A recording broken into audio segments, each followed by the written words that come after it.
Post केल्यामुळे सामाजिक कार्यकर्ते घनश्याम बोडखे यांना जीवे मारण्याच्या धमक्या. नगरसेवक योगीराज गाडे यांच्यासह 16 जणांविरोधात अदखलपात्र गुन्हा दाखल. अहिल्यानगर. सामाजिक कार्यकर्ते घनश्याम बोडखे यांच्या फेसबुक पोस्टवरून त्यांना जीवे मारण्याच्या धमक्या दिल्याची धक्कादायक घटना समोर आली. या प्रकरणी कोतवाली पोलीस ठाण्यात अदखलपात्र गुन्हा दाखल करण्यात आला असून नगर शहरातील उबाठा गटाचे नगरसेवक योगीराज गाडे यांच्यासह 16 जणांविरोधात नोंद झाली आहे. या घटनेमुळे शहरात खळबळ उडाली असून सोशल मीडियावरील मतप्रदर्शनावरून धमक्यांचे सावट वाढत असल्याची चर्चा रंगली आहे. पोलीस पुढील प्रक्रिया करत आहेत. नमस्कार, माझं नाव घनश्याम बोडखे.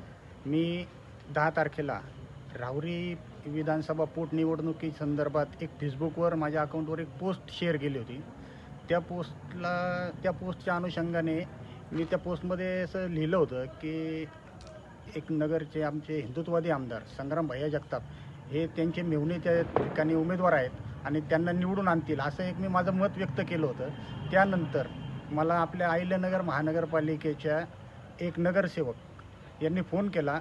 फोन करून मला असं सांगितलं की तुम्ही केलेली पोस्ट ही डिलीट करा आणि त्यांचं मी काही न ऐकता मी माझी पोस्ट तशीच ठेवली. तर 2 दिवस त्यांनी मला फोन करून मला दबाव आणण्याचा प्रयत्न केला की ती पोस्ट डिलीट करा, नाही तर तुमचं प्रकरण वरतीपर्यंत गेलेलं आहे, त्याचे स्क्रीनशॉट वरती गेलेले आहेत, मग नंतर तुमचं काय होईल ते तुमचे जबाबदार राहताल असं मला सांगण्यात आलं त्या नगरसेवकाकडनं. तरी मी त्याकडे दुर्लक्ष केलं. परंतु त्यानंतर आज रात्री 8 वाजता मला वेगवेगळ्या नंबरवरनं फोन यायला सुरुवात झाली आणि मला त्या फोनमध्ये डायरेक्ट जीवे मारण्याची धमकी देण्यात आली आणि असे जवळजवळ 17-18 नंबरवरनं फोन आलेत. मला 20, 25, 30च्या पुढं फोन आलेले आहेत.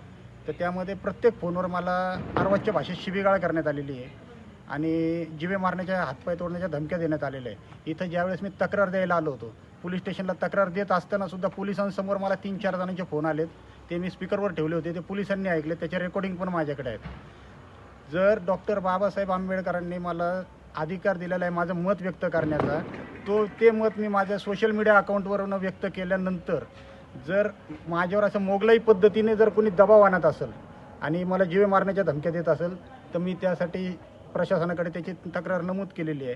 माझ्या स्पष्ट पोस्टमध्ये लिहिलेलं होतं की मी आमच्या अहिल्यानगरचे हिंदुत्ववादी आमदार संग्राम भैया जगताप आणि अक्षय कर्डिले उमेदवार जे आहेत, अक्षय शिवाजीराव कर्डिले यांच्या संदर्भात आणि यांच्या समर्थनार्थ मी पोस्ट केली होती, परंतु कोणाच्या विरोधात केलेली नव्हती. परंतु त्याच्यामध्ये मौलाना शब्द मी कोणाला नावाचा उल्लेख घेऊन केलेला नाही आहे.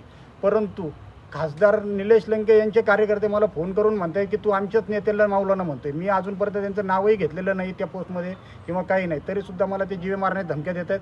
ते जर त्यांच्या नेत्याला मौलाना समजत असतील तर त्याला मी काही नाही करू शकत. मी कुठेही खासदार निलेश लंकेचं नाव त्या पोस्टमध्ये घेतलेलं नाही, काही नाही. आणि अशी जर मोगलाई पद्धतीने दादागिरी कोणी जर करत असेल तर प्रशासनाने त्यांना तत्काळ त्यांचं लायकी दाखवून द्यायला पाहिजे, अशी मागणी आम्ही तिथं केलेली आहे पोलीस प्रशासनाकडे.